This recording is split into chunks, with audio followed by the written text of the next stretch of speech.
අපි සාකච්ඡා කරන්න පින්නතුනි මනුෂ්‍යාත්ම භාවය නැති වෙන සහ මේක පරිස්සම් කරගන්න විදිහ. මේක පරිස්සම් කරගන්න වෙන වැදගත් කාරණයක් තියෙනවා. මිනිස්සු කට පරිස්සම් කරගන්න ඕනේ. මනුෂ්‍යාත්ම භාවය රැක ගන්න නම් කට පරිස්සම් කරගන්න ඕනේ. අපි අර හොඳටම දන්නව අහලා තියෙනවා කොක්කු දෙන්න ඉබ්බ උඩින් අරගෙන යන. පළවෙනි ඉබ්බ අරගෙන යනවනේ කොක්කු දෙන්න. හැතැම්මක් විතර යනකොට ඉබ්බ මොකද කරන්නේ? ඉබ්බ කියනවා මේ පල්ලා හිටපු මිනිස්සු වගේ ඔච්චම් කරනවා ඉබ්බටනේ.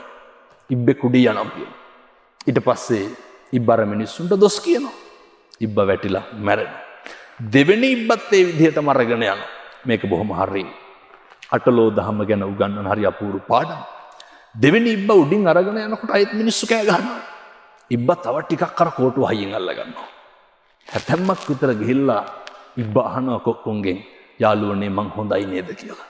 ඒ ඉබ්බත් වැටිලා මැරෙනවා. මිනිස්සු පුරුදු වෙන්න ඕන ජීවිතේ මේ නින්දාවෙදිත් ප්‍රශංසාවෙදිත් කට පරිස්සම් කරගන්න. මිනිස්සු නිරන්තරයෙන් හිතන්න ඕන කාරණයක් තමයි මම පිට කරන වචනේ කවුරු හරි හිතක් රිදෙයිද?